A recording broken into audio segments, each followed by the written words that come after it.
Trên những đồng cỏ rộng lớn của châu Phi, một đàn linh dương đang lặng lẽ gặm cỏ. Xa hơn một chút, trong lớp cỏ cao đang lay nhẹ theo gió, một kẻ săn mồi đang quan sát. Khoảng cách giữa hai bên không quá xa, cuộc săn có thể bắt đầu bất cứ lúc nào. Nhưng trong tự nhiên, không phải mọi cuộc săn đều kết thúc bằng thành công. Một cú vồ hụt, một bước chạy chậm hơn chỉ vài giây, và con mồi chạy mất. Trong thế giới hoang dã, săn mồi không phải lúc nào cũng là chiến thắng của kẻ mạnh. Nó là một trò chơi của xác suất. Khi mặt trời bắt đầu lên cao, nhiều kẻ săn mồi bắt đầu di chuyển. Một con sư tử bước chậm qua vùng cỏ khô. Nó dừng lại, quan sát, rồi tiếp tục bước đi. Những kẻ săn mồi như sư tử thường được xem là đỉnh cao của chuỗi thức ăn. Nhưng trong thực tế, nhiều cuộc săn của chúng lại kết thúc trong thất bại. Ngay cả báo săn, loài động vật trên cạn nhanh nhất thế giới, cũng không phải lúc nào cũng thành công. Trong tự nhiên, mỗi cuộc săn đều tiêu tốn năng lượng, và khi một cuộc săn thất bại, kẻ săn mồi phải bắt đầu lại từ đầu. Điều này dẫn tới một câu hỏi thú vị. Nếu sức mạnh chưa đủ, và tốc độ cũng chưa chắc đảm bảo thành công, thì điều gì thực sự quyết định hiệu suất săn mồi trong tự nhiên? Vì sao một số loài đạt tỷ lệ thành công cao hơn, trong khi những loài khác lại thất bại thường xuyên hơn? Câu trả lời thường nằm ở một điều đơn giản hơn nhiều: chiến lược. Trên một vùng đồng cỏ, một con linh dương bất ngờ bỏ chạy. Ngay lập tức một con báo săn bắt đầu tăng tốc phía sau. Những bước chạy đầu tiên gần như bùng nổ. Trong vài giây ngắn ngủi, báo săn có thể đạt vận tốc hơn 100 km/h, tốc độ giúp nó nhanh chóng thu hẹp khoảng cách. Nhưng chiến lược này đi kèm với một cái giá. Những cú rượt đuổi như vậy tiêu tốn một lượng năng lượng khổng lồ. Cơ thể của báo săn chỉ có thể duy trì tốc độ cao trong thời gian rất ngắn. Nếu cuộc săn kéo dài quá lâu, kẻ săn mồi buộc phải từ bỏ. Ở đây, tốc độ giúp tăng cơ hội thành công, nhưng mỗi thất bại cũng trở nên tốn kém hơn. Trong những khu rừng rậm rạp hơn, một chiến lược khác xuất hiện. Giữa lớp cỏ cao, một con hổ nằm im. Cơ thể gần như hòa lẫn với môi trường xung quanh. Nó không chạy, không rượt đuổi, chỉ chờ đợi. Những kẻ săn mồi phục kích, như hổ hay sư tử, thường tiếp cận con mồi trong im lặng. Khoảng cách được rút ngắn từng chút một, và khi con mồi bước vào phạm vi đủ gần, cuộc tấn công bắt đầu. Chiến lược này giúp giảm quãng đường phải rượt đuổi, nhưng nó cũng rất mong manh. Chỉ cần con mồi phát hiện ra nguy hiểm sớm hơn vài giây, cuộc săn sẽ kết thúc trước khi nó thực sự bắt đầu. Ở một nơi khác, trên đồng cỏ châu Phi, một đàn chó hoang châu Phi đang bắt đầu di chuyển.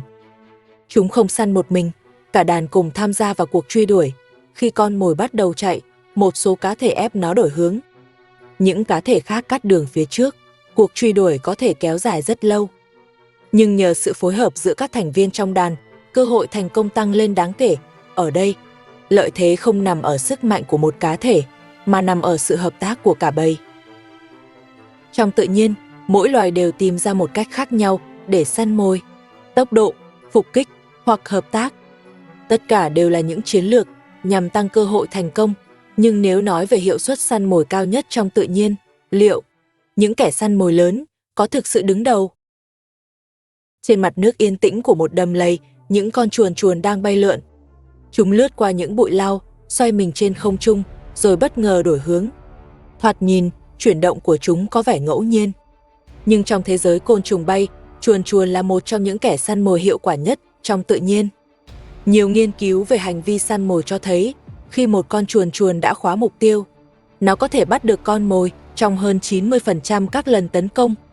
Để dễ hình dung, con số này lớn đến mức nào, một con sư tử thường chỉ thành công trong khoảng 20-30% các cuộc săn.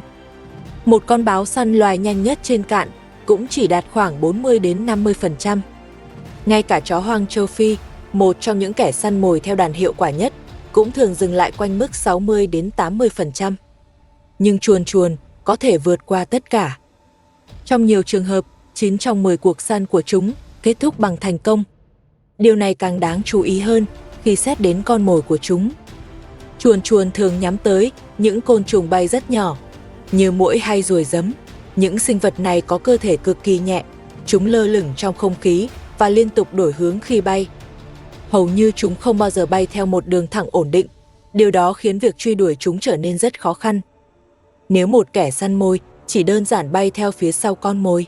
Cuộc săn gần như chắc chắn sẽ thất bại, nhưng chuồn chuồn không săn theo cách đó. Đầu của chuồn chuồn gần như được bao phủ bởi mắt, hai mắt kép khổng lồ có thể chứa tới hàng chục nghìn thấu kính nhỏ. Điều này cho phép chuồn chuồn phát hiện chuyển động gần như ở mọi hướng xung quanh cơ thể, một côn trùng nhỏ bay ngang qua bầu trời, hiếm khi thoát khỏi tầm nhìn của nó. Nhưng nhìn thấy con mồi chỉ là bước đầu tiên. Điều thực sự khiến chuồn chuồn trở nên đặc biệt nằm ở cách chúng xử lý thông tin. Khi con mồi bay qua, chuồn chuồn không rượt đuổi nó theo cách thông thường. Thay vào đó, não của chúng tính toán quỹ đạo bay của con mồi, rồi điều chỉnh đường bay của mình để hai quỹ đạo cắt nhau trong không gian. Nói cách khác, chuồn chuồn không bay sau con mồi, chúng bay tới nơi con mồi sẽ xuất hiện. Chiến lược này được gọi là đánh chặn. Nhờ vậy, khoảng cách giữa kẻ săn mồi và con mồi được rút ngắn ngay từ đầu, sai số của cuộc săn giảm xuống rất thấp. Cơ thể của chuồn chuồn cũng được thiết kế gần như hoàn hảo cho chiến lược này.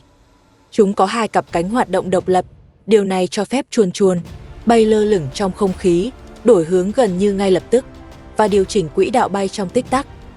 Trong khi nhiều côn trùng khác phải quay cả cơ thể để đổi hướng, chuồn chuồn chỉ cần thay đổi nhịp đập của đôi cánh. Khi hệ thống thị giác phát hiện con mồi, cơ thể gần như phản ứng ngay lập tức. Thời gian phản xạ cực ngắn khiến cuộc săn diễn ra chỉ trong vài phần của một giây.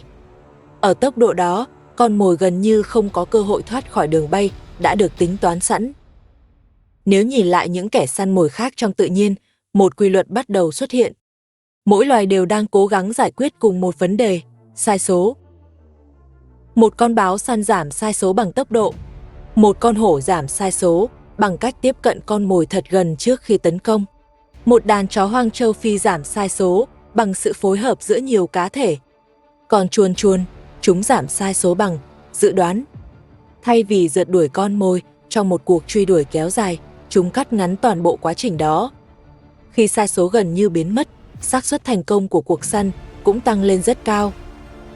Trong tự nhiên, săn mồi không phải là cuộc thi của kẻ mạnh nhất, nó cũng không chỉ là cuộc đua của kẻ nhanh nhất. Thứ thực sự quyết định hiệu suất săn mồi thường là cách một loài giảm bớt sự bất định của cuộc săn, khoảng cách, thời gian và sai số. Mỗi loài giải quyết những yếu tố này theo cách riêng, tốc độ, phục kích, hợp tác hoặc dự đoán. Qua hàng triệu năm tiến hóa, tự nhiên không nhất thiết tạo ra những kẻ săn mồi mạnh nhất, nó tạo ra những kẻ săn mồi hiệu quả nhất.